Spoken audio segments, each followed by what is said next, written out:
Muy buenas tardes, tengan todos. Bienvenidos al seminario de la posgrado en Ciencias Físicas de aquí de la Facultad de Ciencia Física y Matemáticas de la Universidad Autónoma de Chiapas. En esta ocasión tenemos el honor de tener con nosotros al doctor Juan Carlos Hidalgo del Instituto de Ciencias Físicas de la UNAM, que nos trae una plática sobre el recalentamiento y agujeros negros primordiales.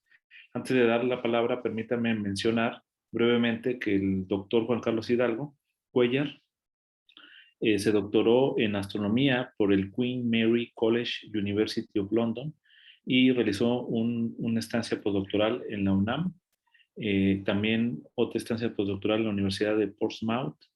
Sus líneas de investigación son la formación y evolución cosmológica de los agujeros negros primordiales formados al principio del universo.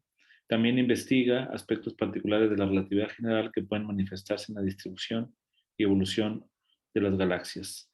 Las tres líneas de investigación que cultiva el doctor es cosmología relativista, en donde estudia el universo temprano, la formación de estructura cósmica y la no gaussianidad de perturbaciones cosmológicas, los agujeros negros primordiales, como ya se mencionó, en donde estudia la estadística, la evolución cosmológica, la viabilidad de modelos de recalentamiento y modelos de gravedad modificada, modelos que suplantan la materia oscura, la fenomenología de la materia oscura.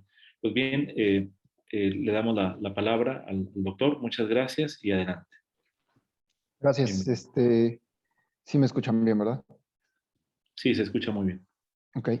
Bueno, pues les voy a hablar ahora de unas investigaciones recientes que hemos hecho en términos de agujeros negros primordiales. Esto tiene que ver con el universo temprano y la evolución de etapas posteriores justo después de inflación cósmica. Entonces, voy a comenzar hablando un poco de inflación. A ver, espérenme. Ok. Sí. Hablando un poco de inflación, pues primero que nada, nosotros, quizás ustedes muchos han tomado ya cursos básicos de cosmología. El universo se describe por un espacio-tiempo homogéneo isotrópico, dado por esta métrica. En ese caso, las ecuaciones que dominan la evolución del universo son la ecuación de continuidad y la ecuación de Friedman. Esta ecuación de Friedman lo que muestra es que la expansión del universo, que está dada por esta h, que es la derivada del factor de escala, está dada por las componentes de materia, de energía oscura, de curvatura del universo. Y dependiendo de la componente que esté dominando el universo, es la expansión del mismo, ¿no? Entonces, si por ejemplo tengo una componente de fluido que tiene una ecuación de estado como esta que está aquí arriba, donde la presión es proporcional a la densidad de energía, entonces la densidad de energía evoluciona en el universo, se diluye de esta manera, en donde W es la ecuación de estado. Nada más para referencia, les recuerdo que la W para una componente, digamos, de materia oscura o de materia sin presión, que le llamamos polvo, es una ecuación de estado W igual a 0, entonces no hay presión. Mientras que para una componente de radiación o de partículas ultrarrelativistas, descritas como un fluido, la presión es 1/3 de la densidad de energía. Entonces, eso nos dicta cómo se va diluyendo la energía en el universo y también cómo va expandiendo el universo. Entonces, este factor de escala, que es el que está en la métrica, dependiendo de cómo es la ecuación de estado, va a evolucionar y por lo tanto la expansión del universo va a cambiar dependiendo de la dominación.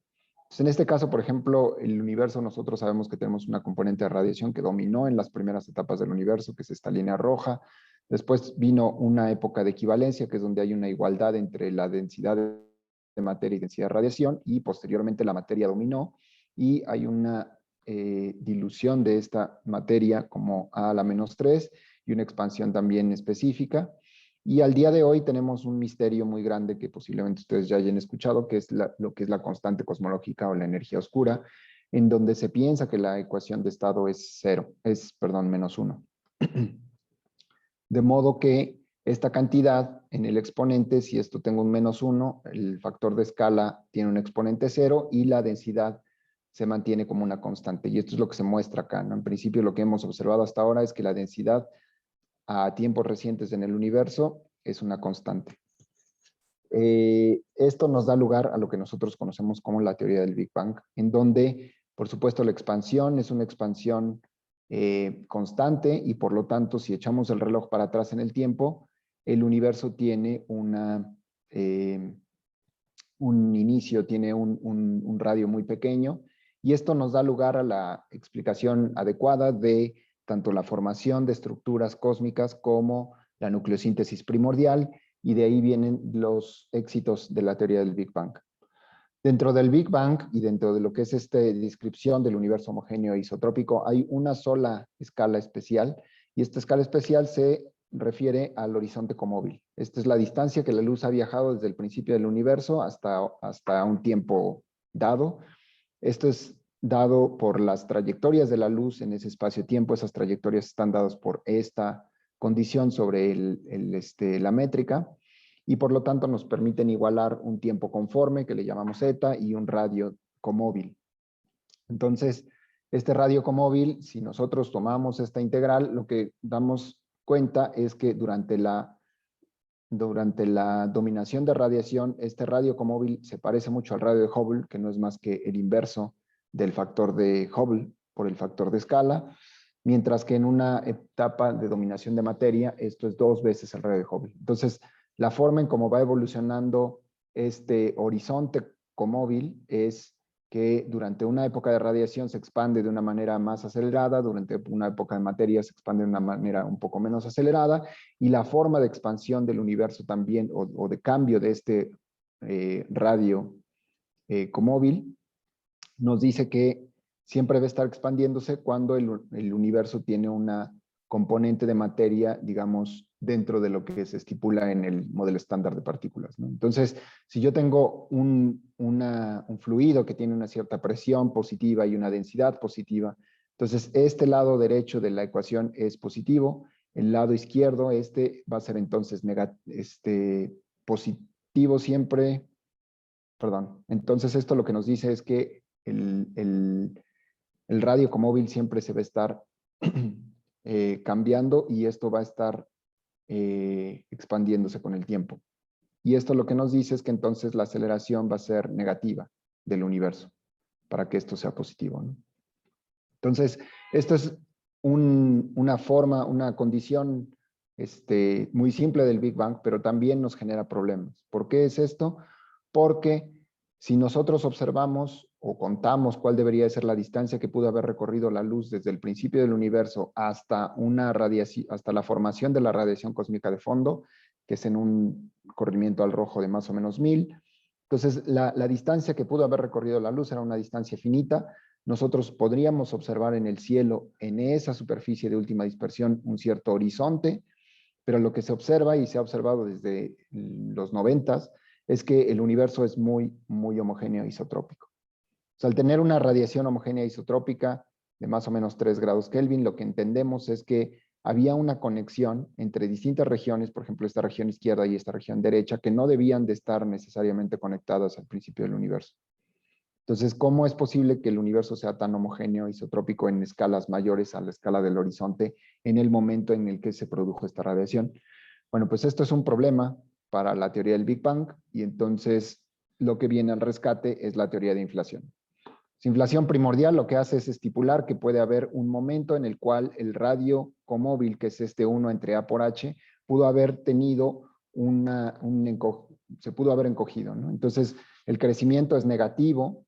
Si el crecimiento era negativo de este radio comóvil, entonces requerimos que en ese momento la aceleración sea positiva. Pero una aceleración en el universo de Friedman implica que este lado sea también, en paréntesis, negativo. Esto dice que ya sea la presión o la densidad de la materia deben ser negativas, y eso no es algo muy lógico dentro de las partículas del modelo estándar. Lo que viene al auxilio en este caso es un campo escalar. Un campo escalar puede estar descrito como un fluido si la densidad la tomamos como la suma de la energía cinética y la energía potencial del campo escalar, y la presión como la diferencia de estas dos cantidades. En este caso, si el potencial domina a la energía cinética, entonces la presión puede ser negativa, y esto no tiene ningún problema para un campo escalar. El campo escalar simplemente está rodando muy lentamente o está evolucionando muy lentamente, y por eso es que la energía cinética es tan baja. A estas condiciones de rodamiento lento, se les llaman condiciones de rodamiento lento, entonces nos garantizan una expansión del universo que estaría acelerado. Y esto es básicamente el principio de inflación cósmica. Esta inflación cósmica entonces es un recurso del cual nos agarramos, que se ha vuelto un paradigma para la formación, perdón, el principio del universo.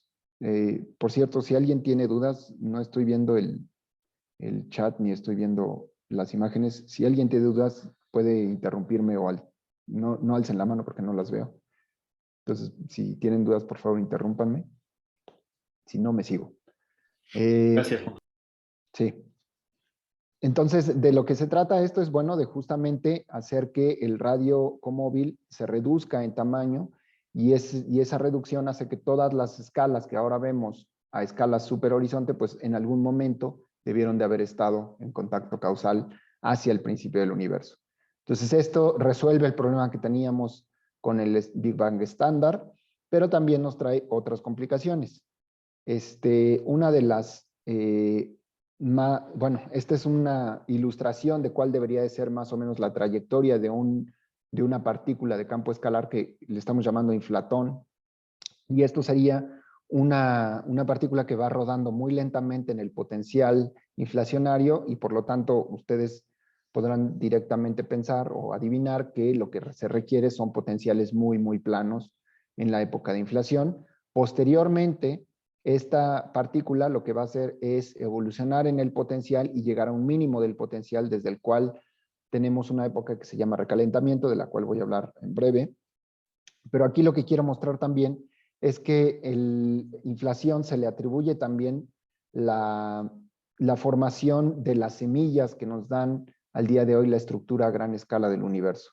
Las perturbaciones cuánticas del campo inflacionario, que serían aquí las pequeñas vibraciones de la partícula hipotética que tenemos de este lado, van a generar fluctuaciones en el espacio-tiempo. Esas fluctuaciones van a quedar impresas en la métrica y a estas cosas, que es una zeta griega, les llamamos perturbaciones de la métrica, de curvatura del universo. Entonces, estas perturbaciones de curvatura en un universo de expansión salen del horizonte cosmológico, salen del horizonte comóvil, permanecen constantes fuera del horizonte y después llegan a entrar muy posterior a inflación, a unas escalas en las cuales son relevantes tanto para la formación de estructura como para la observación de las fluctuaciones de la radiación cósmica de fondo. Las observaciones de la radiación cósmica de fondo nos dicen que las escalas más grandes, es decir, a escalas más grandes que el horizonte en el momento de la radiación cósmica de fondo, se observa que las fluctuaciones de temperatura no son cero, son muy pequeñas. Y aquí ustedes pueden leer en el eje Y que tengo microkelvins, y de esos microkelvins tengo 1000 microkelvins al cuadrado para tener las fluctuaciones de temperatura. Esto implica que las fluctuaciones de temperatura, o sea, la raíz cuadrada de esto me va a dar un 10 a la menos 5. Estos 10 a la menos 5 se relaciona directamente con estas perturbaciones de curvatura y la amplitud de las perturbaciones de curvatura va a ser más o menos la misma, 10 a la menos 5 a escalas muy, muy grandes del universo. Esto es lo que nosotros pensamos que es la amplitud que le dieron a las perturbaciones el universo inflacionario. Y esto es una de las más grandes éxitos de inflación porque esta amplitud corresponde a la energía también, a la escala de energía a la cual hubiera tenido lugar esta inflación y empata muy bien con teorías de altas energías como la teoría de la gran unificación o teorías pues más allá de las escalas a las que hemos probado el modelo estándar. Entonces, cabe muy bien la teoría de inflación en todo esto. Ahora, el problema es ahora nosotros, al día de hoy, no hemos observado tal inflatón. En el universo no tenemos evidencia de que exista un campo escalar que esté dominando al universo, por lo menos no que haya tenido la energía que se requería para poder acelerar al universo en ese momento.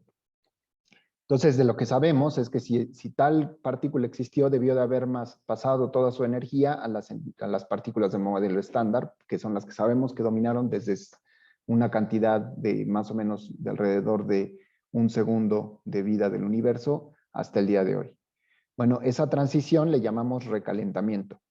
Y en esa transición de lo que se trata es que el campo escalar que teníamos dominando, llamado inflatón, le transfiera su energía a otros campos que serían algunos de del modelo estándar del universo, ya sea fermiones o bosones o los mismos gluones, y el caso es poder tener esa etapa de transición. Esa etapa de transición es más efectiva o eficiente cuando tenemos oscilaciones paramétricas. Las oscilaciones paramétricas serían, por ejemplo, en este caso, cuando el campo escalar inflatón phi está oscilando en el fondo de su potencial, lo que va a hacer es que va a excitar este campo auxiliar xi, y este campo auxiliar puede vivir en este eje perpendicular al inflatón. Y la oscilación paramétrica es simplemente los empujones que le va a dar al campo xi el campo original inflatónico. Entonces esto se deduce, o esto se estipula a través de este tipo de acoplamientos. Este es un campo no mínimamente acoplado al inflatón, y lo que sucede con estas oscilaciones paramétricas es que hay una transición de energía, una transferencia de energía muy efectiva. Entonces esto es básicamente como un niño siendo empujado en un columpio en donde hay una transferencia periódica de energía, y aquí lo pueden ver en el número de partículas que constituye el campo auxiliar G. Este campo hipotético sería quizás un campo escalar del modelo estándar, y lo que podríamos tener es un aumento dramático y exponencial del número de partículas de este campo a través de las oscilaciones paramétricas con el campo inflatónico. Eso nos da lugar a que haya una época de transición después de inflación y antes del Big Bang estándar, es decir, antes de que el universo esté dominado por radiación, en donde la ecuación de estado efectiva del universo oscile muy fuertemente. En promedio, si ustedes toman el promedio de todas estas oscilaciones, nos va a dar 0 hasta el punto en donde empieza a dominar el campo G, y 0 también después de que empieza a dominar el campo G. Esto depende de los parámetros que se utilicen en el acoplamiento, y en otro acoplamiento podríamos tener una dominación del campo G en donde no necesariamente se oscile tan fuerte, y además que la ecuación de estado efectiva no sea necesariamente 0. Esto lo exploramos en un artículo ya hace tiempo con un estudiante en la Universidad de Guanajuato y con el doctor Luis Ureña, que allá trabaja, pero lo que nos muestra esto es que hay cabida en toda esta transición para pensar en que la ecuación de estado del universo pudiera aproximarse por un polvo sin presión, es decir, por una ecuación de estado W igual a 0. Y efectivamente, en un caso en el que consideráramos solo un campo escalar oscilando en el fondo de su potencial, podemos tener una descripción de la expansión del universo muy aproximada a lo que es la expansión, aquí mostrada en una línea turquesa, del factor de Hubble en un universo dominado por polvo. Entonces, si tuviéramos un campo oscilante, que es un campo real, el factor de Hubble estaría evolucionando de esta manera, muy cercano a lo que es un universo dominado por polvo, y la presión estaría oscilando alrededor de 0. En el caso de un campo complejo, las cantidades físicas se logran a través de la multiplicación del campo complejo por su complejo conjugado, y en ese caso las oscilaciones se anulan, y entonces podemos tener presión directamente 0, un factor de Hubble sin oscilaciones, y entonces pudiera ser que incluso un campo complejo sea más adecuado en la descripción de una época dominada por un polvo tipo materia sin presión. Y esto también lo exponemos en este artículo reciente, que después también se enfoca en agujeros negros primordiales.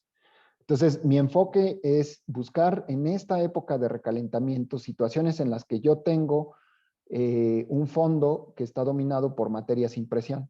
En ese fondo de materia sin presión, yo pensaría que cualquier inhomogeneidad del universo, cualquier fluctuación, pues va a llegar a formar estructuras. ¿Cómo describo las inhomogeneidades en estas épocas? Bueno, no es tan sencillo como pensar en inhomogeneidades en un fondo de polvo. En este caso, la variable que describe a las fluctuaciones primordiales es una variable invariante de norma que se llama la variable de Mukhanov-Sasaki, que está construida a partir de fluctuaciones del campo y fluctuaciones de la métrica. Y la ecuación que obedece a esa variable es una ecuación en el espacio de Fourier de este estilo.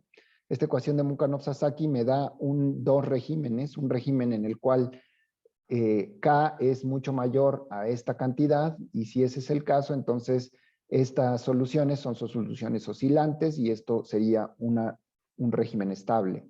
Pero si el caso es el contrario, lo que voy a tener es un régimen inestable y muy posiblemente tenga el colapso de dichas fluctuaciones. Entonces, esta cantidad Z bi'prima entre Z es lo que me va a dar el criterio de si voy a estar en una región estable o inestable.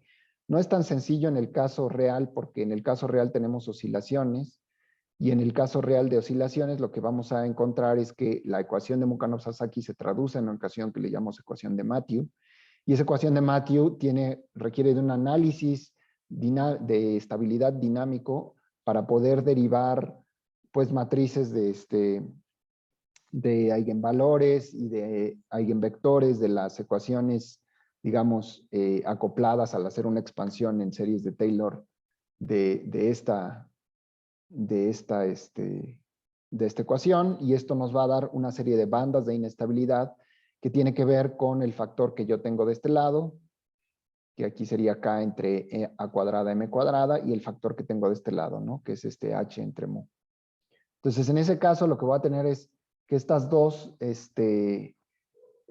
cantidades me van a definir cuando tengo una situación estable y cuando tengo una situación inestable.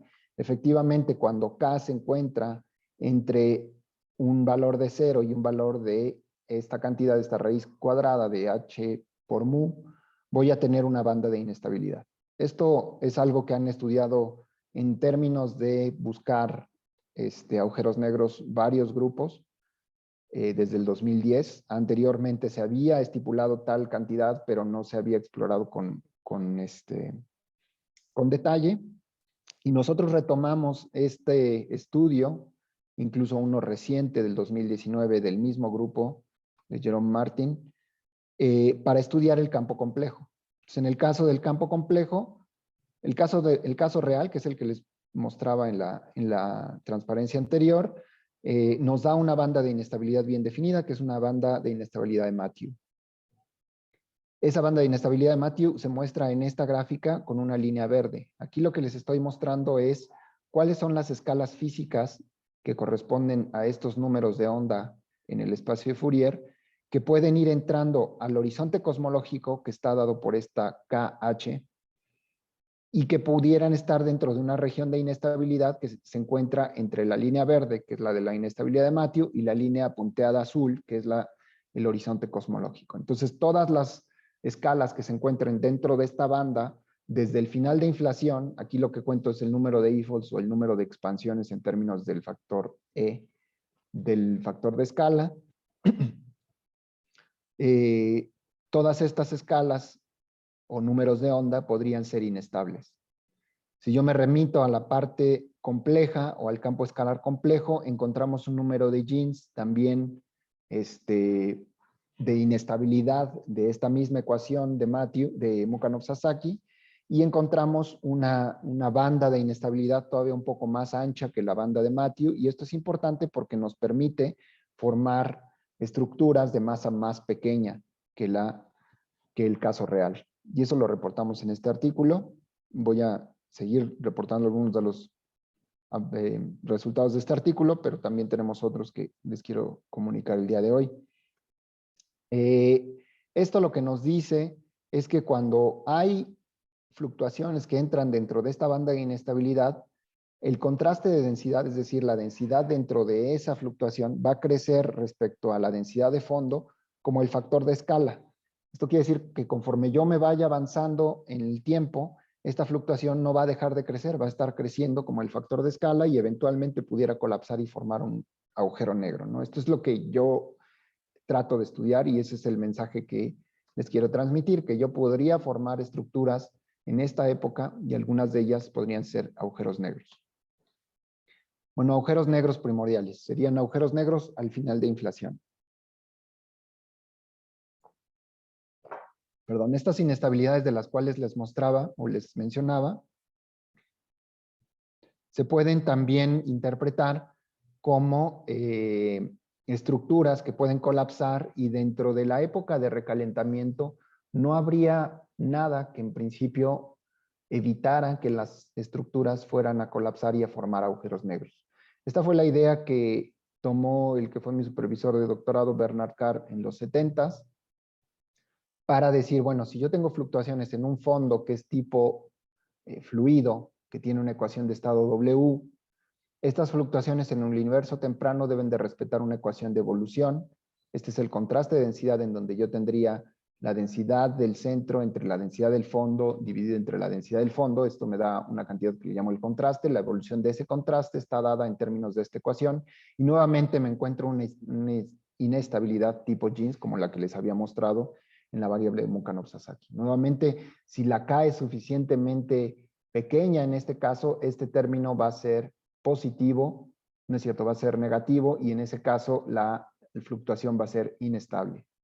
Esto sucede y esto se puede traducir a una inestabilidad o una amplitud crítica para la fluctuación de densidad que pudiera llegar a formar agujeros negros.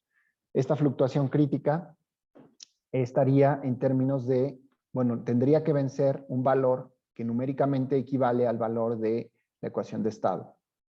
Entonces, si yo estoy en un universo dominado por radiación, que en los 70s era lo que se creía, dominaba al universo temprano, entonces yo tendría un universo en donde voy a formar agujeros negros y las amplitudes de las perturbaciones son mayores a la ecuación de estado. Les mencioné antes cuál era la ecuación de estado de la radiación. La ecuación de estado de la radiación es 1/3. Entonces yo necesito amplitudes muy, muy grandes, porque esto en principio son perturbaciones, es decir, deberían de ser cantidades muy pequeñas. Necesito una perturbación muy grande para poder vencer la presión de la radiación y formar agujeros negros. Ahora, este criterio, este resultado de Bernard Carr del 75, se muestra en esta gráfica de la perturbación crítica contra la ecuación de estado en la identidad. Es esta línea que atraviesa la figura.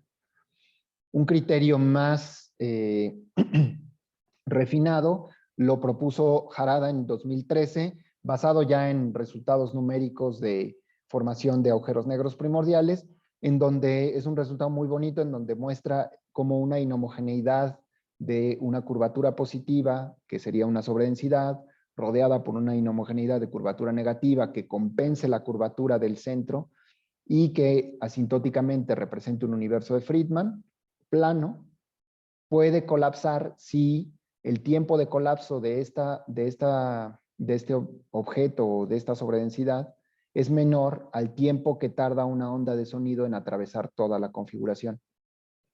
Eso es básicamente una interpretación de la inestabilidad de Jeans en un universo que se está expandiendo o en configuraciones que son dinámicas.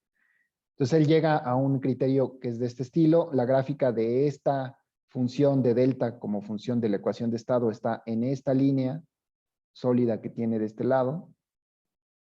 Y estas líneas punteadas o estos puntitos que ven aquí ustedes son puntitos de simulaciones numéricas de formación de agujeros negros. Entonces le pega muy bien a las simulaciones numéricas de formación de agujeros negros. Aquí solo déjenme comentar que además del éxito que tiene esta fórmula, una cantidad importante o una cosa a notar es que cuando la ecuación de estado va a 0, el seno de 0 es 0 y la delta crítica, o sea, el mínimo para formar agujeros negros sería 0. Entonces, eso me diría que cualquier fluctuación podría ir y formar agujeros negros sin problema. Eso no necesariamente es cierto.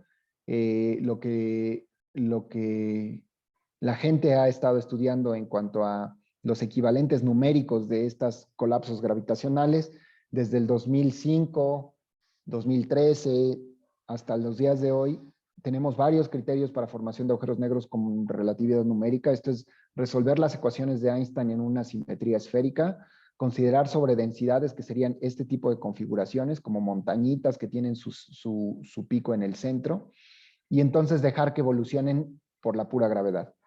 Si estamos en un universo dominado por radiación, necesitamos una amplitud crítica para que estas inhomogeneidades lleguen a acumular suficiente materia dentro de su radio de Schwarzschild.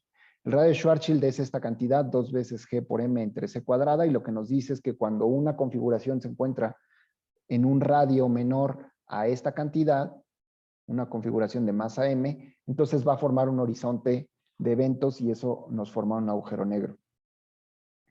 Esta formación de agujero negro se ha capturado en estas simulaciones numéricas de manera muy precisa, y estas simulaciones numéricas son tan precisas y tan notables que también pueden simular lo que es la disipación. Esta sobredensidad, esta es la densidad y este es el perfil de velocidad, son inhomogeneidades que, si originalmente no colapsan, yo lo que tengo es este perfil, y en este perfil lo que sucede es que no tiene una amplitud suficiente para colapsar y entonces hay una disipación.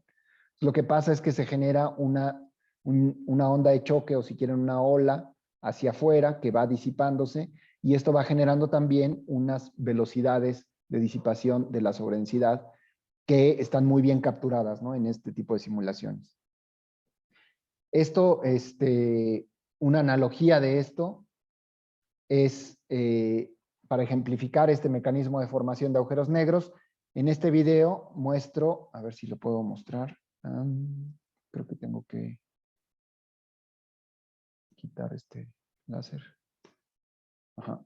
Este video muestra, no sé si lo voy a pausar, no sé si ven, hay unos pistones en esta alberca que son concéntricos, están en toda la periferia, y esos pistones se mueven para generar olas concéntricas, y esas olas lo que hacen es que van a acumular mucha agua en el centro, y lo que se forma es esta espiga, no sé si la alcanzan a ver, se forma una espiga en el centro que es una acumulación de agua muy grande, y bueno, como esta es una onda superficial, el agua puede escapar por el eje perpendicular a esa superficie, ¿no? Pero en el caso anterior que yo les mostraba, pues aquí no hay forma de escape. Estas son configuraciones esféricas. Estas serían cascarones esféricos que van a estar concentrándose y van a formar agujeros negros si llegan a acumularse en un radio menor al radio de Schwarzschild. Esa es la lógica detrás de las simulaciones de formación de agujeros negros, ¿no? Este es una analogía, este es un laboratorio que se encuentra en Canadá que se llama FlowWave, y este es un experimento que hicieron en el 2014. Entonces, esa es más o menos la idea de formación de agujeros negros. No estamos pensando en configuraciones que alguna vez fueron estrellas, sino cosas que serían nada más fluctuaciones suficientemente grandes al principio del universo y que van a llegar a formar agujeros negros si es que llegan a concentrarse, o si es que la inestabilidad gravitacional les permite concentrarse al centro de su geometría, ¿no? Lo que les mostré es que hay un criterio que es más o menos una guía para darnos cuál es la idea de la amplitud mínima de formación de estos agujeros negros. Este criterio nos dice que esta amplitud debería ser de más o menos el orden de la ecuación de estado, que en el caso de radiación es 1/3, pero en el universo, por lo que les mostré antes, en la radiación cósmica de fondo tenemos evidencia de que las perturbaciones de este contraste de densidad son del orden de 10 a la menos 5, no de 1/3. Entonces, casi que ese es un problema para la formación de agujeros negros, porque casi nunca podríamos formar agujeros negros primordiales si nosotros pensamos que el espectro de las fluctuaciones es invariante de escala. Pero las escalas a las cuales queremos formar agujeros negros son escalas muy pequeñas, del orden de 1 centímetro. Y literalmente cuando el universo tenía un radio de 1 centímetro. Pero las fluctuaciones que observamos en la radiación cósmica de fondo son de una fracción del tamaño del universo al día de hoy, es decir, son enormes, son del orden de miles de megaparsecs. Entonces no vamos a necesariamente tener un espectro de potencias, o no todas las fluctuaciones que se generan durante inflación tienen por qué haberse formado con la misma amplitud. Entonces, para tratar de ver si podemos formar muchos agujeros negros, la gente ha cocinado modelos en donde tendríamos picos en el espectro de potencia, o pues donde podríamos tener un índice un índice espectral que cambie con la escala, o pudiéramos tener transiciones en el universo temprano en el que la ecuación de estado sea casi cero. Si la ecuación de estado es casi cero, entonces la amplitud para formar agujeros negros es casi cero, y podríamos tomar perturbaciones del orden de 10 a la menos 5 y formar agujeros negros. Ese es más o menos el juego del cual requieren los agujeros negros primordiales para formarse copiosamente, ¿no? Ahora, las épocas en donde tendríamos tales transiciones, una de ellas es, aquí está QCD, que es es esta transición entre la transición electrodébil y la formación de quarks y antiquarks. En esta época se la llama la época de QCD, y en esa época no sabemos si el universo estaba dominado por partículas supermasivas que después decayeron en las partículas que tenemos al día de hoy, pero esa es una transición donde la ecuación de estado pudo haber sido más baja.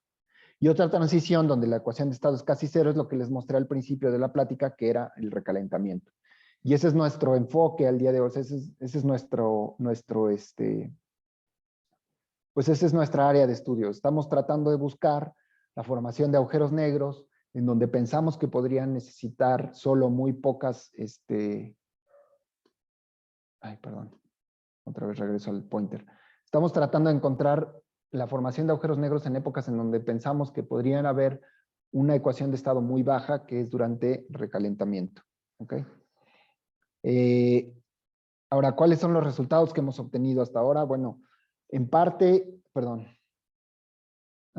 sí, en parte es pensar en que, siguiendo el mismo criterio de Harada que les presenté anteriormente, pudiéramos calcular una densidad crítica para la formación de agujeros negros dentro de una época de recalentamiento, dada una característica, una escala característica, una escala mínima para el colapso, que no va a ser una escala de Jeans como en el caso de un fluido perfecto, sino en este caso una escala de de Broglie. Para vencer esa escala de de Broglie, o para vencer la presión que nos implica una escala de de Broglie, necesitaríamos una amplitud que es más o menos 10 a la menos 6. Esto serían buenas noticias porque nos dice que unas perturbaciones con amplitud promedio de 10 a la menos 5 podrían colapsar y formar agujeros negros. Entonces nosotros hicimos un trabajo con Josué de Santiago y con otros estudiantes, en donde en 2017 encontramos que podíamos producir muchísimos agujeros negros en esta época de recalentamiento. Hay, sin embargo, algunas restricciones. Primero, hay restricciones observacionales, porque nunca hemos detectado, y eso es una noticia que les tengo que dar triste, es que nunca hemos detectado un agujero negro primordial. Nunca hemos visto, ni en las ondas gravitacionales, ni astrofísicamente, agujeros negros menores o iguales a una masa solar. Si encontráramos el día de mañana un agujero negro en LIGO, en estos detectores de ondas gravitacionales de una masa solar o más pequeño, eso sería una evidencia de que existen los agujeros negros primordiales, y entonces yo saltaría de gusto, pero posiblemente mi supervisor se llevaría por ahí un premio Nobel.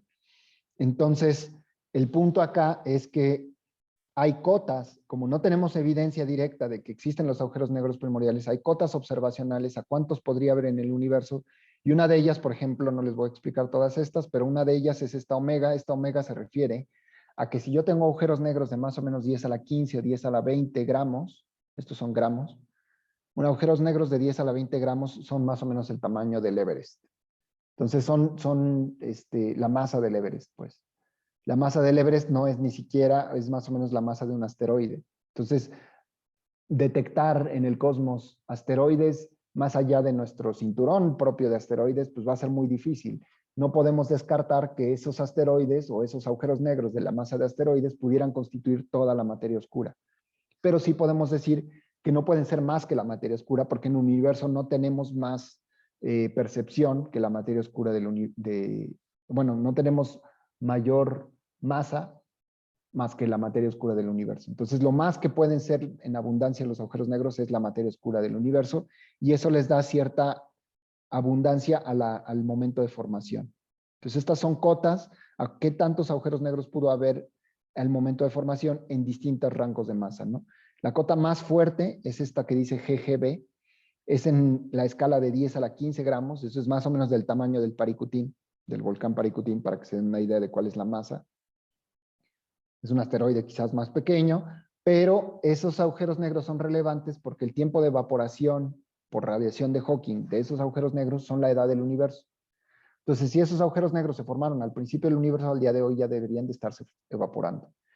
Y orgullosamente, esta cota, que es la cota más restrictiva a cuántos agujeros negros podría haber en el universo, está dada por las detecciones del telescopio Hawke, que algunos de ustedes ya han de saber, está en Puebla y opera buscando rayos cósmicos de alta energía.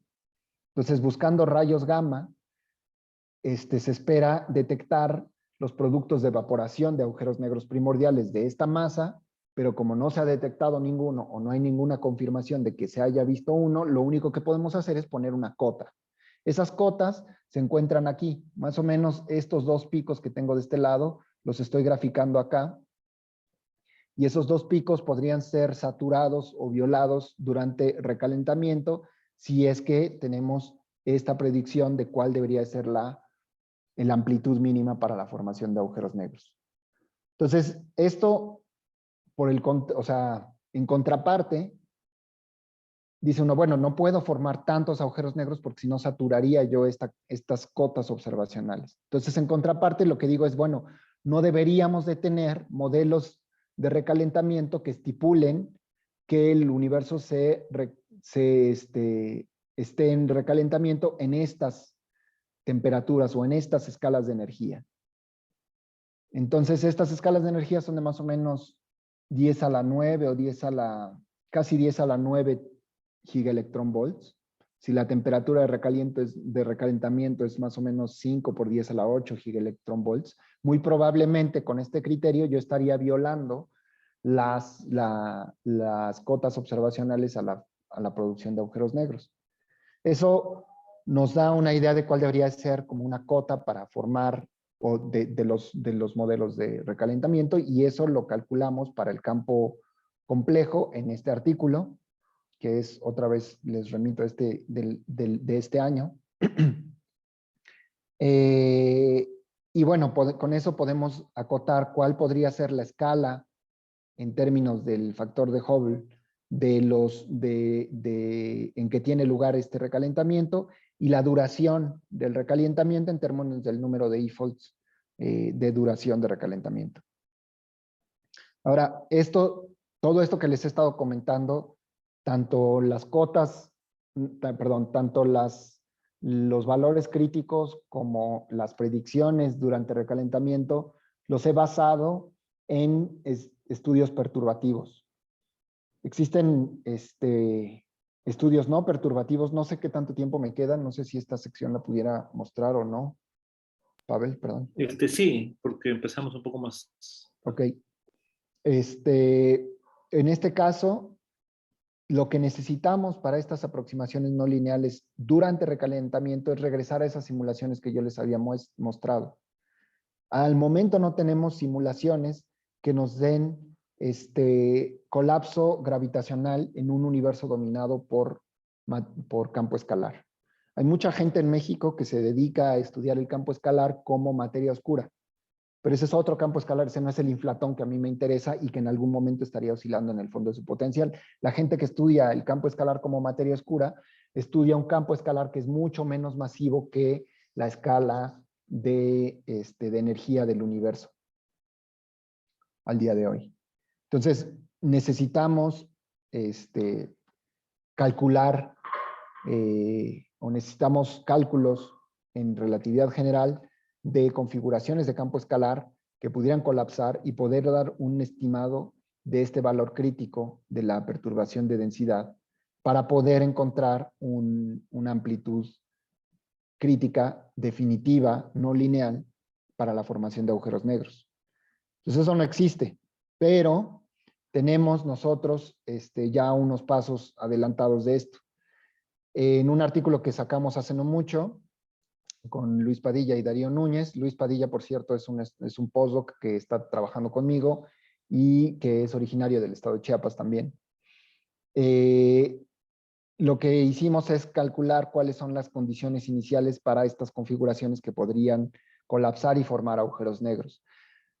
No es tan trivial porque estas configuraciones iniciales tienen que ser sobre densidades, tienen que ser sobre densidades que se encuentran fuera del horizonte y tienen que ser sobre densidades que estén creciendo desde un inicio, porque las sobredensidades podrían crecer o disminuir dependiendo de cuáles son sus condiciones iniciales. Encontrar esas condiciones iniciales es lo que hicimos en este artículo. Encontramos resolviendo las ecuaciones de Einstein a cierto orden en una expansión de gradiente, y encontramos un crecimiento que es el esperado de las fluctuaciones lineales, que es lo que sucede cuando uno trabaja en órdenes dominantes de la expansión de gradiente. Bueno, y más lo haremos un poco más adelante, porque estamos ahora trabajando con otro estudiante chiapaneco que se llama Eric Rodríguez, me parece, que es estudiante del doctor Miguel Alcubierre, en justamente, y con Luis Padilla, en justamente tratar de derivar este valor crítico de amplitud para el colapso gravitacional.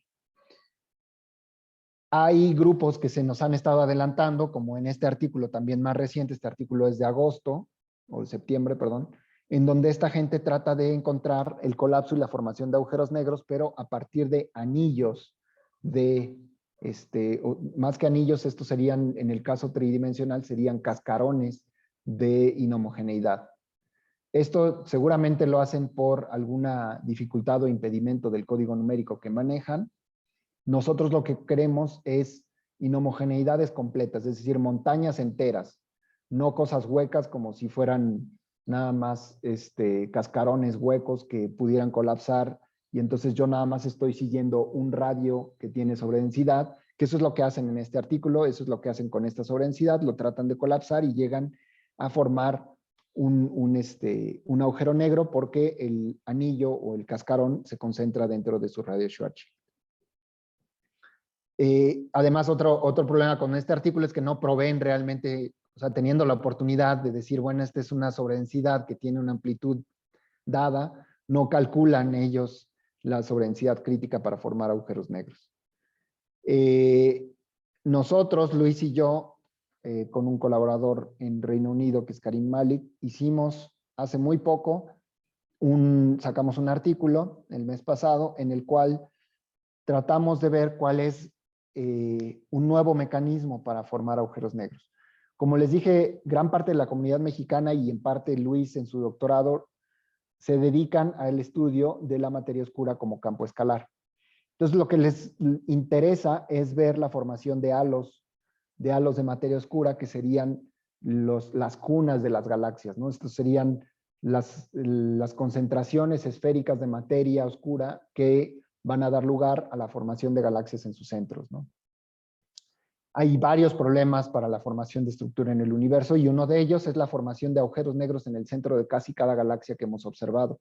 Cada galaxia que hemos observado tiene un agujero negro en el centro. Y lo que Luis estudió en su doctorado es cuál debería de ser el criterio para formar agujeros negros supermasivos en núcleos de halos de materia oscura como campo escalar. Aquí es en inglés Scalar Field Dark Matter. Ese es el modelo en el cual se dedican muchos colegas de mexicanos cosmólogos, ¿no?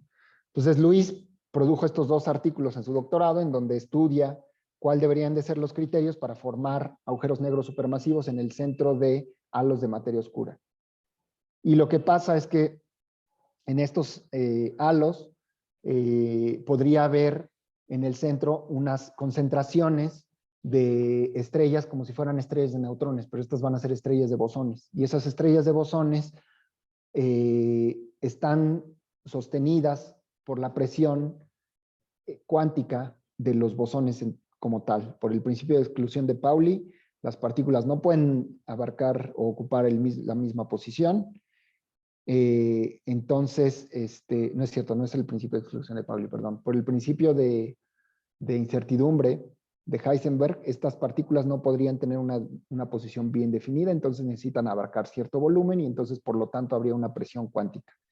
Pero esta presión cuántica también tiene su límite, y ese límite es un límite tipo Chandrasekhar para que una masa muy acumulada de estas estrellas de bosones en el centro de los halos de materia oscura como campo escalar debieran de colapsar. Entonces hay un criterio que ellos derivaron en estos artículos para colapsar esos agujeros negros en el centro de estas configuraciones.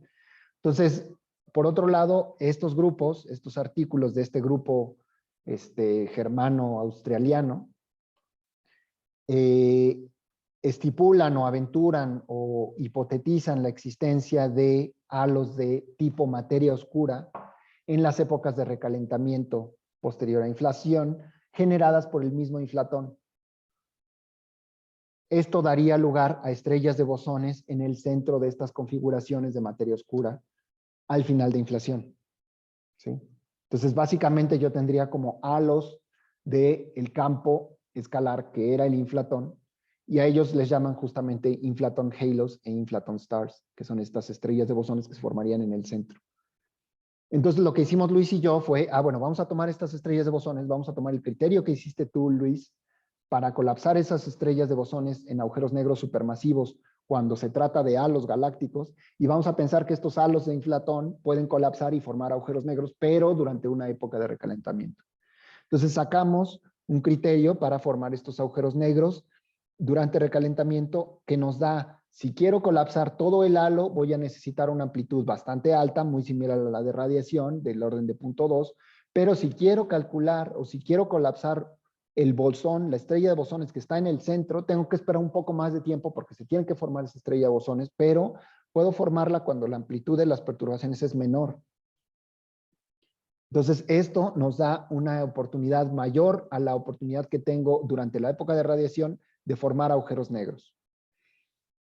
Más aún, si me remito a un modelo en donde el universo esté dominado por un campo escalar que no solo tenga masa, sino tenga autointeracción, que esa autointeracción está dada por lambda, puedo colapsar agujeros negros con valores todavía mucho más pequeños. Entonces, en esta gráfica lo que muestro es cuál debería de ser la abundancia de agujeros negros si es que estoy formando agujeros negros durante radiación. Pues puedo llegar a valores muy altos, pero necesito una sigma, que es básicamente una perturbación promedio, una perturbación de densidad promedio del orden de 10 a la menos 1, 10 a la menos 2. Pero si quiero formar muchos agujeros negros con un agujero que se formaron a partir del colapso de halos de inflatón, entonces puedo tomar un valor menor de esta perturbación de densidad. Si quiero formarlos a partir de las estrellas de bosón centrales de esos halos de inflatón, entonces puedo todavía mandar esto a valores todavía más pequeños, y si quiero formarlos para valores todavía más pequeños de esto, puedo todavía aventarlos a valores de esta densidad de perturbación de densidad de más o menos del orden 10 a la menos 3. Esto nos daría una amplitud, pues ya nada más 2 órdenes de magnitud más arriba que la amplitud típica de las perturbaciones. Otra vez, no estoy llegando a la amplitud y diciendo que todos los agujeros, todas las perturbaciones durante recalentamiento van a formar agujeros negros, solo estoy diciendo que sí es más fácil de lo que pensábamos. Entonces, esto nos da una oportunidad, esto es muy reciente y nos da varias avenidas para explorar tanto cuáles serían las consecuencias para modelos inflacionarios, como tratar de refinar este tipo de criterios con simulaciones numéricas, como tratar de extender este tipo de criterios a otro tipo de modelos de recalentamiento, considerar no solo el inflatón, sino el otro campo que recibe las partículas, como el campo escalar que va a colapsar, y entonces reproducir este análisis. Hay muchas áreas todavía que pudiéramos explorar y esperamos que esto pues dé para mucho. Y bueno, ese es el final de la plática. Lo único que quería mostrarles es que estas inestabilidades durante la época de recalentamiento son viables para la formación de estructura.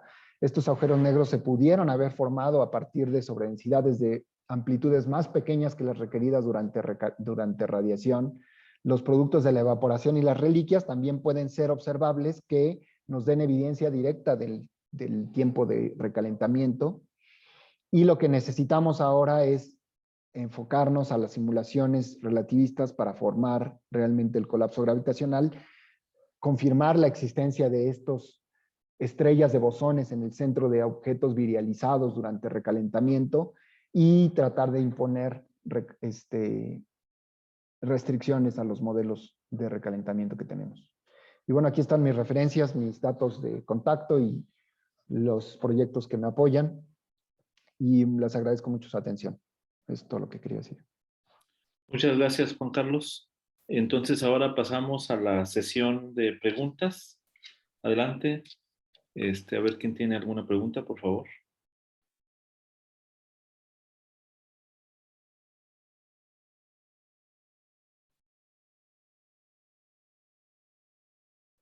Bueno, en lo que se animan los alumnos, déjame hacerte un par de preguntas. Sí, adelante. La primera es, mencionaste al mero principio como el argumento de por qué esperar, digamos, la formación de los agujeros negros primordiales, y usaste esta medición que hizo el COBE, ¿no?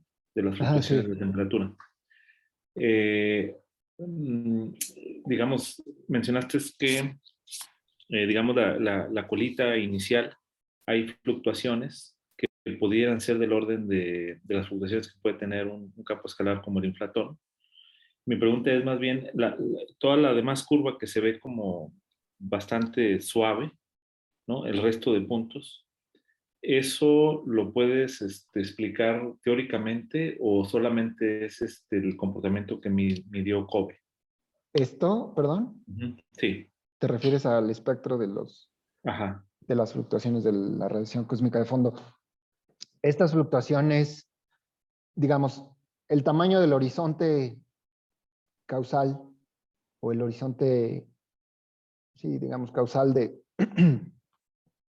el horizonte de sonido del fluido a la época de desacople o a la época de la scattering es este tamaño. Es este tamaño angular de 1 grado.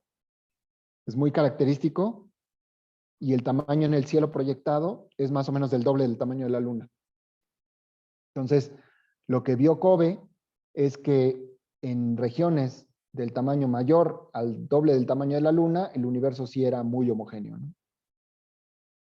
Pero el universo es homogéneo hasta fluctuaciones de más o menos del orden de 10 a la menos 5. ¿Ok? Las fluctuaciones que están de este lado, es decir, a escalas más grandes que 1 grado, son las fluctuaciones que directamente nos darían información de épocas primordiales, porque en principio esas no estaban dentro de contacto causal. ¿Sí? ya. Ok, Estas del lado derecho son fluctuaciones de la sopa de partículas que estaban dentro del horizonte causal. Entonces estas fluctuaciones son ondas de sonido y esas sí se entienden muy bien. En principio uno esperaría que estas ondas de sonido fueran, digamos, múltiplos del modo fundamental de vibración del universo, digamos, a esa época, como si fuera un tambor. ya. Y es O sea, curioso, ajá, dime, perdón. perdón, es que bueno, yo no soy experto en esta área, Sí, sí. pero digamos, en mi época, alguna vez estudié cosmología, bueno, en un curso. Ujú, Me ujú. acuerdo que llevábamos este libro de Weinberg, ¿no? De cosmología y relatividad general, con Tonatiuh Matos, de hecho. Ahorita que Sí, mencionamos de los campos escalares. Pero me acuerdo que había una descripción justamente de la parte homogénea del universo, basado como si fuera un fluido, ¿no? Como en hidrodinámica. Entonces, digamos que usando esas ideas uno pudiera, es lo que quieres decir cuando que esta parte se entiende muy bien. sí, sí, sí, sí. Sí, Ok, sí. Y de hecho, o sea, uno esperaría que aquí, por ser los multipolos, digamos, de resonancia de este modo fundamental, porque este es el horizonte, digamos que es el modo en el cual solo media onda cabría en sus nodos dentro del horizonte de sonido del universo. ya, ok. Esto es cuando una onda completa cabe, este es 1,5, estos son 2, etc. Pero Ah, esta ok. debería de ser mucho más abajo si fueran solo una sopa de partículas del modelo estándar. O sea, si fueran solo una sopa de bariones, por ejemplo, si fueran todas partículas relativistas. El hecho de que este pico sea tan alto es por la presencia de la materia oscura. La materia Ah, oscura lo que hace es que aglutina a la materia sin presión. Entonces, la materia con presión, que es la materia que está formando todas estas oscilaciones y que tiene un horizonte de sonido, es la que va a estar comprimiéndose y expandiéndose, mientras que la materia oscura en esos multipolos solo se comprime. ya, Entonces, en ya. picos donde se expanden los variones, la materia oscura se contrae. Y esta es la evidencia más fuerte que tenemos de la existencia de la materia oscura. No es el hecho de que las galaxias estén rotando a una velocidad mayor y no sé qué, no. Esta es una evidencia todavía más fuerte, porque con estas teorías alternativas de gravedad que le llaman MOND y todo esto, de que no hay materia oscura, sino que es la gravedad la que está cambiando a escalas muy grandes, puede uno reproducir las curvas de rotación del universo, la cantidad de materia oscura en los clústeres, etcétera. Pero esto no. Ya, ya, Esto sí ya. no se puede hacer. No lo han podido hacer hasta ahora. O sea, digamos, este pico que mencionas donde la materia oscura Tercer pico, jugaría ajá, un del papel centro. importante, eh, uno solamente la podría explicar si la materia oscura la modelas con algún campo, Con digamos, partículas, escalar, ajá. por ejemplo, ¿no? O algún otro campo, Sí, pero no, digamos, una modificación de las ecuaciones de Einstein, ¿no? exacto. Ya, ya, ya. Órale, interesante. Ujú. Bueno, la otra pregunta que me surgía es si podías explicar así a grandes rasgos cómo surge la ecuación esta de Mokanov-Sasaki, que si entiendo bien de ahí es como encuentras la ecuación de Matthew para encontrar las Sí. inestabilidades, ¿no? No sé si Pues tiene que son ver con... fluctuaciones de, Ajá, es que no tengo aquí todas las ecuaciones. Esta cantidad ajá. es la variable de Mukhanov-Sasaki. Se construye a partir de perturbaciones del campo escalar, que es Ujú, este phi garigoleado. Y esta phi mayúscula representa fluctuaciones del campo, de la métrica. ujú. Estas cantidades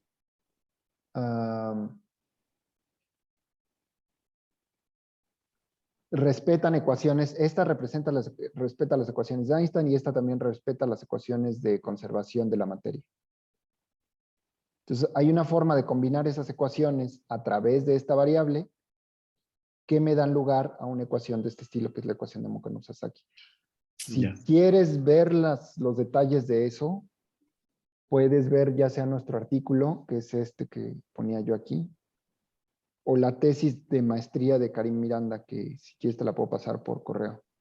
Y también está en línea, o sea, es una tesis de la UNAM, entonces puede buscarse en ok, línea. Pero si ok. quieres te la puedo mandar. Y ahí Karim hizo una derivación de esta ecuación muy a detalle. Y también muestra cómo Sakari está en un apéndice, ¿no? Porque este es el caso real, él estudió el caso complejo. Por eso es que Ya, aquí está la estrella, ¿no? Porque es el conjugado. órale, no, pues está muy interesante. Ujú. Sí, de hecho, con un Este, estudiante de licenciatura ahorita estamos reproduciendo estas bandas de inestabilidad. Para el caso real ya sacamos este resultado. Para el caso complejo no es tan sencillo porque el caso complejo tiene una parte compleja directamente en este denominador. Y parece que, o sea, lo que hicimos en este artículo fue un poco trampa porque fue tomar el módulo de esta cantidad y meterlo aquí. Entonces dijimos, bueno, el módulo me va a dar la escala de Jeans que va a ser mi inestabilidad y eso es lo que pongo acá. Pero ya en el análisis de sistemas dinámicos de esta ecuación no es tan sencillo. O sea, ya sacar las bandas de inestabilidad implica un análisis típico inestabilidades de Floquet, de una ecuación más general que se llama la ecuación de Hall. ujú. Y eso yo no lo sabía hasta que ahora que he estado trabajando con este estudiante de licenciatura, que es muy entusiasta de sistemas dinámicos, entonces él ha hecho la expansión en exponenciales de la variable Mukhanov-Sasaki para poder escribir estas cantidades que son trigonométricas en términos de exponenciales y entonces poder hacer una expansión en series de los coeficientes de las soluciones y poder sacar estas bandas de inestabilidad. No está Órale, tan pues, trivial, pero para el caso complejo está menos trivial todavía porque lo que nos sale aquí no es un coseno, sino una cotangente. ujú. Y afortunadamente ya esta semana él sacó los primeros resultados de la inestabilidad del campo complejo. No son los mismos que la inestabilidad de Matthew y tampoco nos van a dar esto. Posiblemente sea un plano de inestabilidad tan rico como este, pero pues eso también lo esperamos sacar pronto. Y esa es otra beta, ¿no? de investigación, porque estos son los casos más sencillos. Este es el caso de un campo escalar que solo tiene una, un término en el potencial, que es este. Si consideramos la interacción con otro campo o simplemente un mismo campo que tenga una autointeracción, pues el potencial va a cambiar, la ecuación de Mukhanov-Sasaki va a cambiar en esta parte y las inestabilidades ya no van a ser las mismas. Claro, claro, Entonces eso claro. también lo estamos tratando de investigar. O sea, incluir, por ejemplo, un término tipo lambda phi 4 o algo así, ¿no? Tipo Landau-Guidry. Exacto, sí. Mm. Eso es lo que también hicimos hacia el final de la plática, les estaba mostrando que eso lo estamos considerando para configuraciones este, virializadas, ¿no? En Reheating. Órale, muy bien. Bueno, mi última pregunta sería, mencionaste que, bueno, sería un gran éxito si se llegaran a descubrir estos agujeros negros primordiales, pero mencionabas que, por ejemplo, estos agujeros negros primordiales podían tener una masa pequeñísima, ¿no? Que, si entiendo bien, pudiera haber masas hasta, digamos, muchísimo más pequeñas que que una masa solar, digamos, ¿no? Sí, Y sí, masas pero del digamos, tamaño de un asteroide o los así. tamaños también son pequeñísimos, ¿no? Para que pudiera llegar a ser agujero negro. Por eso es que nada más se considera entre las cotas observacionales que pudieran ser realmente solamente, ¿cómo se dice? Materia oscura, ¿no? O sea, no hay Ok. muchas más cotas que pudieran tener los agujeros negros en estos rangos de masa. Pero en ese sentido, digamos, LIGO, o sea, que mide Sí. ondas gravitacionales, eh, tendría que medir una frecuencia, bueno, tendría que ver un espectro con una escala mucho más pequeña que lo que actualmente ve, ¿no? Todavía. Es que no nada más es lo que ve, es también lo que busca. Porque no sé Ya, si has visto las señales que tienen, son señales muy, muy ruidosas. Y lo que tratan es de buscar señales dentro, ahora sí que patrones dentro del ruido, ¿no? ya Entonces es como entendí. si yo detrás, en este cuadro que tengo atrás, estuviera buscando una cara o una, no sé, un pez o algo. Sí, sí, sí, algún detallito mínimo, ¿no? Exacto. Y, Pero claro, entonces, claro. el tratar de buscar agujeros negros primordiales es meterte a escalas, a otra escala, otra plantilla, otro ruido, etcétera, que han buscado, pero pues dale todo un rango de masas y entonces va a ser mucho más difícil, ¿no? Ya, ok. Entonces, no tampoco está descartado que por ahí, digo, si hablamos entonces de agujeros negros de una masa solar y lo que ha descubierto LIGO, todo es consistente con que sean estrellas de neutrones, entonces sí hay una cota, ¿no? ¿A cuál entonces debería de haber? Porque lo que nos dice es que no hemos detectado ninguno del tamaño de una masa solar, ¿no? Ok. Pero eso sí los están buscando. Es decir, si mañana encuentran una confirmación de una onda gravitacional muy bien ubicada, muy bien localizada, que no tenga contraparte electromagnética, y para eso se necesitan más interferómetros, entonces sí podrían, digamos, constatar que se detectó un agujero negro de una masa solar, ¿no? Órale. No, Pues pues en está ese sentido hay interesante. gente que es tan optimista como que dice, bueno, en cuanto tengamos LISA, que es este espectrógrafo o este detector de ondas gravitacionales que intentarán mandar al espacio, seguramente van a detectar varios de estos con muy buena precisión espacial y entonces ya no vamos a necesitar si en realidad no se encuentran las contrapartes observacionales, sabremos muy bien dónde está ubicado y ya sabremos que eso era un evento puramente gravitacional, ¿no? Ya. No, pues ahora sí que hay que estar pendiente de las noticias y está muy Sí, interesante, ¿no? El trabajo. Pues vamos a pasar a la sesión de, bueno, a que los estudiantes pregunten. Como son de posgrado y becados de CONACYT, voy a ir uno por uno. No, ¿alguien tiene alguna pregunta? A ver, los cosmólogos, Jeremías y Tadeo. Yo tengo bueno, tengo dos preguntas. A ver, adelante, Jeremías. Ok, bueno, en la parte, no sé si podría regresar a la proyección donde tiene la parte de la recalentamiento, donde decae el campo. ajá, aquí, Eh, es- creo hay una previa a esa y otra. Ok, aquí, ajá, bueno, con esta me puedo formular mi pregunta. Entiendo que el campo escalar, o sea, el campo escalar, aquí rueda planamente, suavemente. En este punto aquí, cuando se le conoce el regid o el recalentamiento, el campo escalar transfiere toda su energía ¿a qué? ¿A otro campo escalar? ¿O aquí en este modelo sí. a- Este G es un campo escalar. o sea, O pero en sea, este punto el campo cuando decae transfiere toda esa energía a este nuevo campo escalar? sí, Ok, ok. La otra pregunta tiene que ver igual con, bueno, con el mecanismo inflacionario.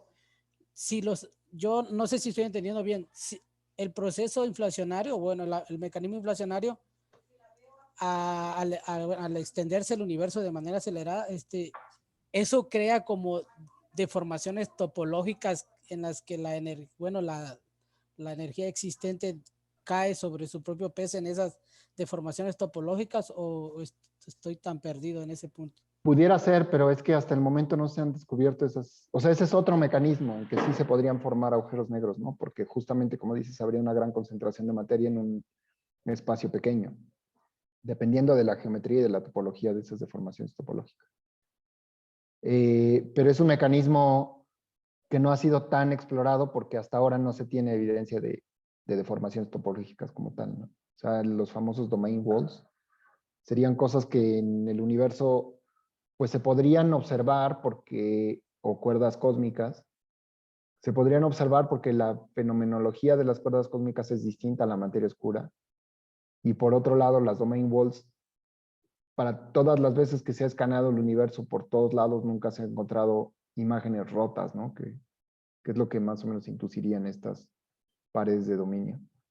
Y entonces, no sé, o sea, sí hay gente que puede explorarse, sí hay artículos que han explorado tal cosa, pero no es quizás el mecanismo más socorrido para formación de agujeros negros primordiales. No sé si eso responde a tu pregunta. Sí. Gracias. Sí, a ti. Gracias, Yo, Jeremías. ¿Alguien más tiene alguna pregunta? sí, yo tengo una. Adelante.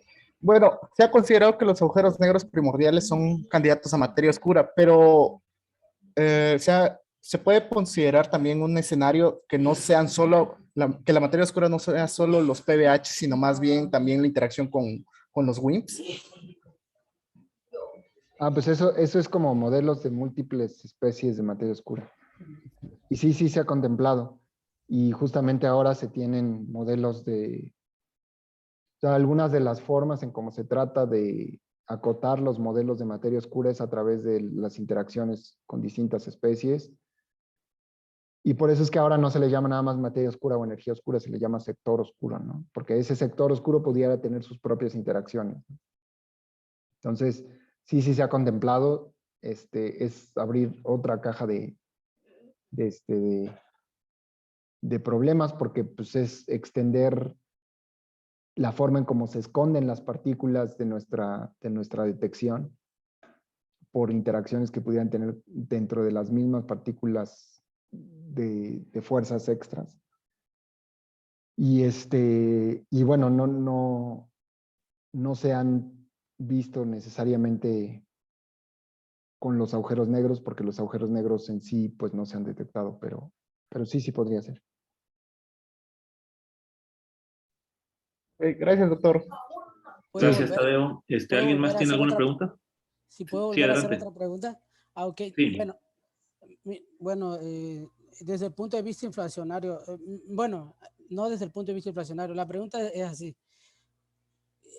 ¿Más o menos hay alguna predicción o alguna intuición de en qué época se comenzaron a formar los agujeros negros primitivos? Y me refiero a esto porque si ocurre en el momento que transcurre inflación, después de inflación, o justo antes de que ocurra inflación.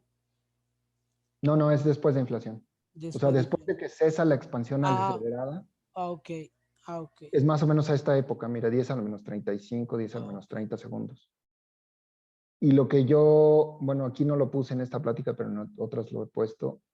Lo que yo contemplo siempre es que la formación de agujeros negros podría tener lugar desde este momento hasta más o menos 0.01 segundos. Porque en este momento ya empieza lo que es la formación de protones y de partículas que directamente detectamos. Entonces hay gente que dice, bueno, no, es que se podrían formar desde aquí hasta la formación de quarks y antiquarks, porque los quarks sí los conocemos. O hay gente que dice, no, pues nada más hasta, o no, podemos formarlos hasta más o menos el momento del desacople de los fotones, que es en esta época, ¿no? En nucleosíntesis primordial o en la recombinación, ¿no? Y entonces fíjate todo el rango de escalas de energía, que es más o menos El rango de escalas de energía escala linealmente con el tamaño del horizonte. Entonces tienes todo este rango de valores desde 10 a la 27 hasta 3000, que serían en el inverso, serían más o menos 24 órdenes de magnitud para formar agujeros negros, ¿no? Entonces son 24 órdenes de magnitud en masa para formar agujeros negros. Entonces son agujeros negros que podrían haber medido desde 10 a la menos 5, o sea, desde la masa de Planck hasta fácilmente supermasivos. Pero formar supermasivos hubiera sido ya en estas épocas, y eso es muy improbable porque se sabe que durante la nucleosíntesis primordial el universo tenía que ser suficientemente homogéneo para que todas las regiones tuvieran más o menos los mismos elementos, ¿no? Que es lo que se observa. Entonces, yo me restringo a que se formen desde el final de inflación, que es esta época, y que pudieran formarse en el artículo este de los inflatones, de los halos de inflatón y estrellas de inflatón. El grupo este dice que el universo tendría para ese momento un horizonte tal que la masa contenida dentro de ese horizonte es de 21 gramos. Y se me hizo chusco porque no sé si han visto esa película de 21 gramos, que se supone que es el peso del alma. Y bueno, pues ya, y da para teorías conspiracionistas. Pero el punto es que si más o menos el universo, o sea, si me dices cuál debería ser la masa mínima de un agujero negro primordial, pues te podría decir más o menos. En esa época se pudieron haber formado agujeros negros de 21 gramos en adelante, ¿no? Ok, Doc. Y bueno, otra preguntita. Más o menos hay una idea de cómo se encontraban distribuidos los primeros agujeros negros, es decir, que estaban cerca se formaban en vecindades o se formaban de manera muy distribuidas, muy distantes. Claro, debido a la expansión del universo, no sé si en algún momento cada agujero negro se formó en distancias o velocidades muy lejanas para que pudieran interactuar entre ellos. Y la otra sería si la masa de esos agujeros negros está también o concuerda con las mediciones en cuanto a la densidad de energía del universo y todo ese tipo de cosas. Pues es que la densidad del universo, lo que les decía es que es una cota. O sea, no, sabemos que no podemos tener más agujeros negros que la materia oscura. Lo que no sabemos es si la materia oscura realmente son agujeros negros, porque no los hemos detectado directamente. Entonces, como les decía antes, pueden ser pelotitas muy chiquitas de la masa de un asteroide que estén ahí volando y que no vemos porque son demasiado pequeñas. No podemos detectarlas directamente porque además no interactúan electromagnéticamente. Lo único que hacen es interactuar gravitacionalmente porque son agujeros negros. Ahora, entonces solo podríamos tener cotas a cuántos podría haber porque solo tenemos idea o detección o sentimos, digamos, gravitacionalmente la materia oscura. Por otro lado, esto que dices de qué tan cerca podían estar, pues es algo que estamos explorando con Tadeo en su tesis de maestría. Saber la probabilidad de que pudieran estar suficientemente cerca para empezar a colisionar y entonces formar agujeros negros más grandes. Por lo que hemos encontrado, parece que no están tan cerca, no podían haber estado tan cerca. Y se requeriría de concentraciones muy grandes de agujeros negros primordiales, o sea, como cúmulos de agujeros negros primordiales para que pudieran chocar significativamente. Pero eso se los tendrá que comunicar Tadeo cuando termine. Si es que... Ok, gracias, doctor. Bien, pues ya estamos sobre tiempo. No sé si alguien tenga alguna última pregunta ya para cerrar. Si no, pues yo creo que ya con eso terminamos. Una disculpa, Juan Carlos, por el inicio, No hay pero problema. pues estamos en contacto y pues excelente. Muchísimas gracias por asistir. Te mando tu...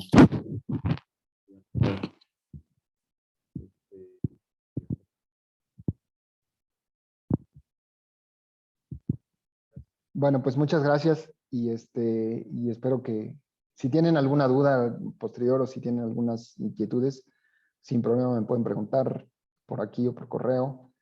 Y pues gracias por la invitación. Hasta luego, buena tarde.